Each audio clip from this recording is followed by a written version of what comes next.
480 కోట్లు కొట్టేశాడే, వాడి ఫోటో దొరికింది. ఏ బేజీ?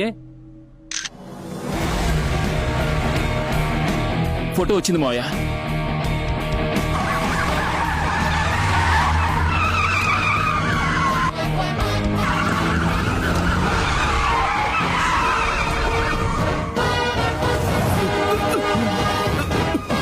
ఎంతసేపు? మత్స్యస్వామి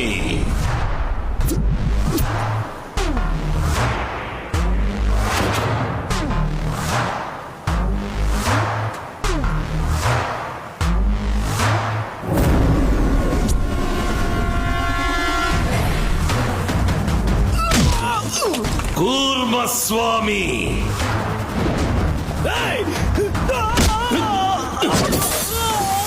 వరాహస్వామి నరసింహస్వామి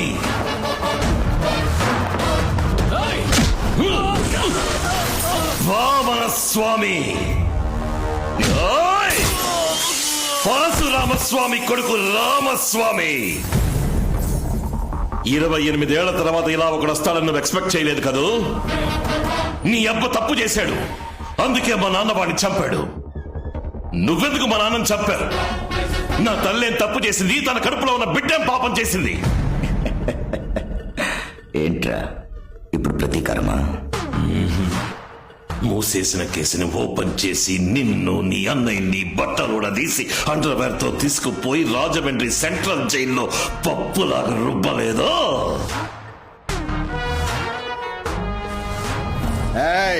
నేను రావణాసురుణ్ణి, బ్రహ్మవంశం 10 తలలు ఉన్న రాక్షస రాజుని అంతం చేస్తా. నేను 10 మాసాల కడుపులో ఉండి 10 రోజులు హాస్పిటల్లో ఉండి 10 నిమిషాలు నొప్పులు వచ్చాక పుట్టిన బిడ్డని కాదు. మా అమ్మ చనిపోయిన అరగంట తర్వాత శవం నుంచి బయటికి తీసిన బిడ్డని.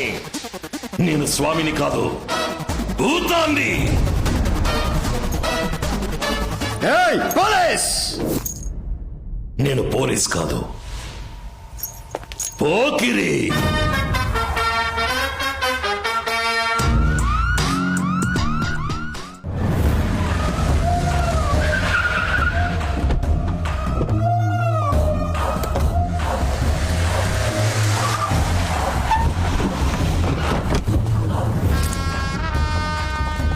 రావణ, తుపాకీతో బయలుదేరేవేంటి?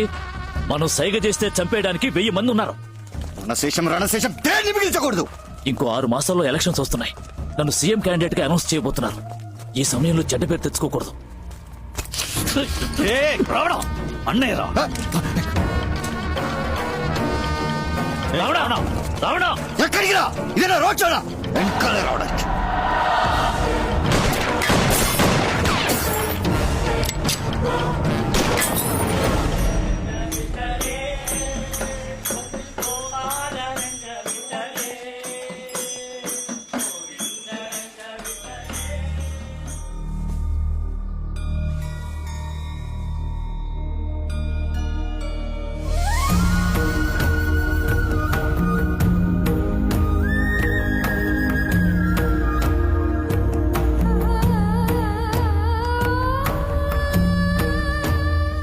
ఎవరది?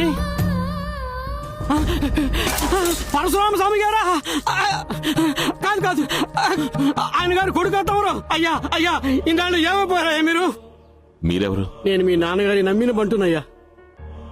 ఏదో ఒక రోజు ఎవరో ఒకరు వస్తారని ప్రతిరోజు ఇల్లంతా శుభ్రం చేసి ఉంచుతున్నానయ్యా. వారి ఇంట్లోకి రాకూడదు. జీవితాంతం నిందనమయ్యాలా? వీడనయ్యా మా అయ్యగారిని పట్టించిన ద్రోహి. లేదు, నేను కాదు, నేను బాబుతో మాట్లాడేది. వెళ్ళను. ఏం మాట్లాడాలి? బాబు, నేను చెప్పేది దయచేసి వినండి. ఆ రోజు ఏం జరిగిందో తెలుసా?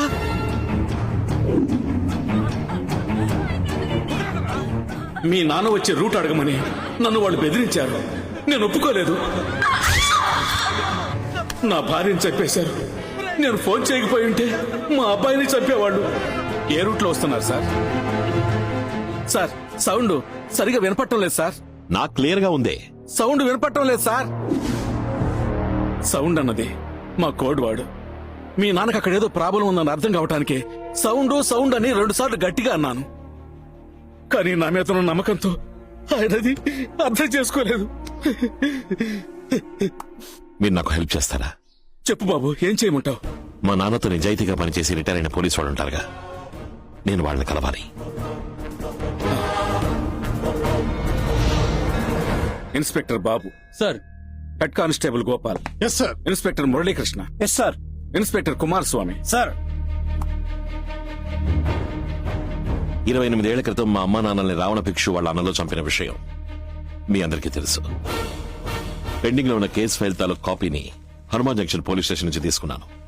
All fabricated evidence. ఈ ఇన్వెస్టిగేషన్ ని మళ్ళీ నేను స్టార్ట్ చేయబోతున్నాను. ఇప్పుడున్న వాళ్ళకెవరికి ఈ కేసు తాలూకు వివరాలు తెలియవు. మీరు నాకు హెల్ప్ చేశారంటే 2 వారాల్లో వాళ్ళ మీద అరెస్ట్ వారెంట్ తీసుకోవచ్చు. మీ నాన్నగారి కేసులో ఏం చేయలేకపోయామనే అపరాధ భావంతో ఉన్నాం బాబు. నువ్వు అడిగేది హెల్ప్ కాదు, మేం చేయాల్సిన కర్తవ్యం. నెక్స్ట్ మినిట్ ఇన్వెస్టిగేషన్ స్టార్ట్ చేద్దాం బాబు. గుండె మీద చెయ్యేసుకుని వేసుకున్న డ్రెస్ కి మర్యాద ఇచ్చి నిజం మాత్రం చెప్పండి. రావణ భిక్షు ఏమేం తప్పులు చేస్తున్నాడు?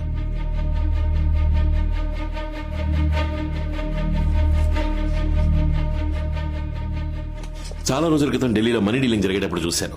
పెద్ద లెవెల్లో ఏదో చేస్తున్నాడు. వాడు ఈ రోజు వరకు ఏ ఊళ్ళకెళ్ళొచ్చాడో ట్రావెల్ హిస్టరీ తీయండి. సరే, ఇమ్మీడియట్ గా విజయవాడ ప్రజలకు తీర్చాల్సిన ప్రాబ్లం ఏంటి? రావణ భిక్షు ఏ పర్మిషన్ తీసుకోకుండా వాళ్ళ అబ్బకి నడి రోడ్ లో విగ్రహం పెట్టాడు సార్. ఆ స్టాచ్యూని రిమూవ్ చేయమని చాలా మంది కంప్లైంట్ చేశారు సార్, కానీ కార్పొరేషన్ వాళ్ళు పట్టించుకోవడం లేదు. ఆ విగ్రహం ఉన్న చోట్లో ఎన్నో భయంకరమైన యాక్సిడెంట్లు జరిగాయి సార్. 40 మంది స్పాట్ లోనే సరిపోయారు. ఆ విగ్రహాన్ని గనక అక్కడి నుంచి తీసేస్తే విజయవాడ ప్రజలకి మన డిపార్ట్మెంట్ మీద నమ్మకం కలుగుతుంది sir.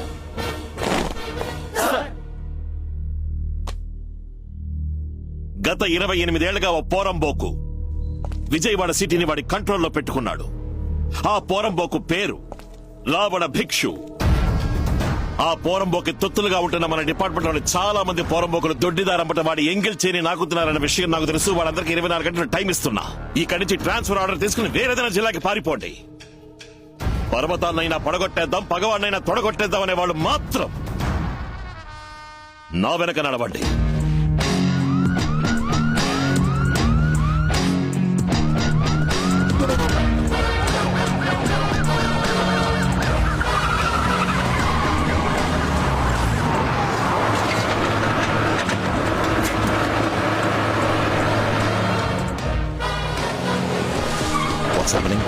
Sir, JCB, Proclain, breaker అన్ని వచ్చేసాం.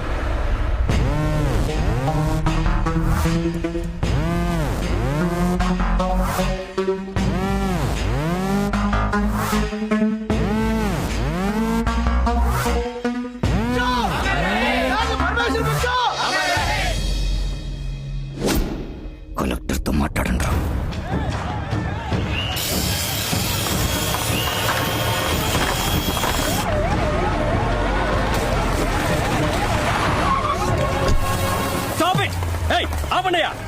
డిస్ట్రిక్ట్ కలెక్టర్ నేనుండగా ఎవరిని అడిగి ఈ స్టాచ్యూని రిమూవ్ చేస్తున్నారు?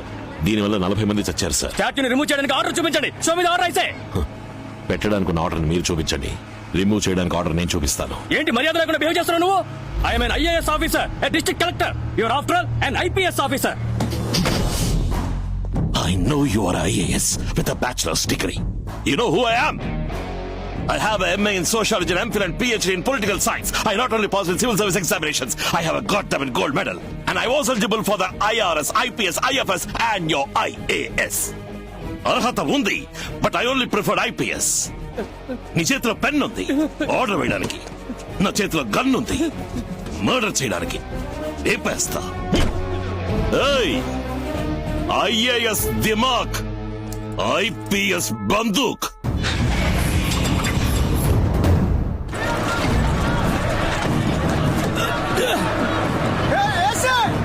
విగ్రహం కదిలించావా? ఇక్కడ ఊరేసుకొని కాస్తా ఆపని చెప్పు.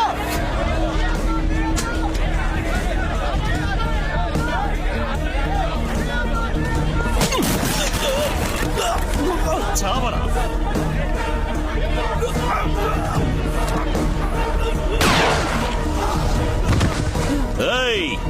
ఎవరైనా రావణ భిక్షు మాట విని ప్రాబ్లం చెయ్యాలని రెచ్చిపోయారో పుచ్చ పేలిపోద్ది చెప్తున్నా.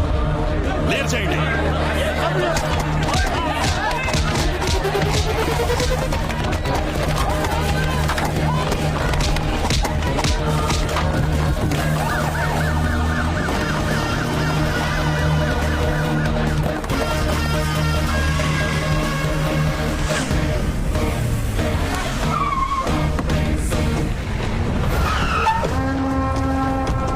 ఎంత ధైర్యం ఉంటే ఈ పని చేస్తుంటారు.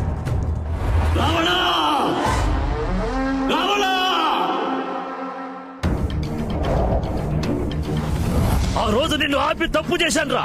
వాడిని వదిలిపెట్టదు. విజయవాడ మాడి మసైపోవాలి.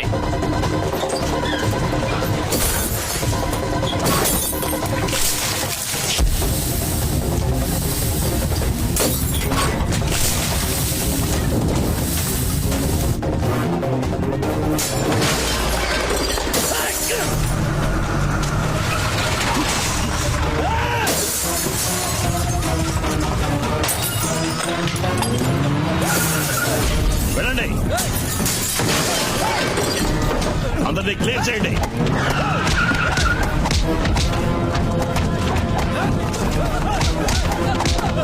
అందరినీ అరెస్ట్ చేయండి. మా నాన్న విగ్రహం లేని ఈ ఊర్లో ఎవ్వరూ ప్రశాంతంగా పడుకోవడానికి వీల్లేదు. అమరజీవి భానుమూర్తి విగ్రహాన్ని బద్దలు కొట్టమని చెప్పండి. కుల చిచ్చుతో జిల్లా అట్టుడకాలి.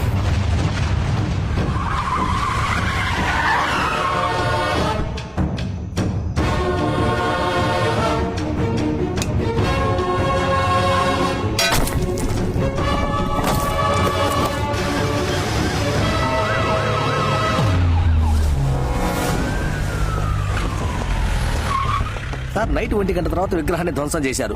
ఏ గ్రూపో ఇంకా తెలియలేదు. ఏదో కుల రాజకీయం చేయడానికి కుట్ర పని ఉంటారు సార్. సార్, విగ్రహాన్ని పగలగొడుతున్నప్పుడు తీసిన వీడియో సార్ వాట్సాప్ లో వచ్చింది. వీళ్ళంతా రావణ భిక్షు ఊరి వాళ్ళు. ఇది పంపించింది ఎవరు? We will find it, sir.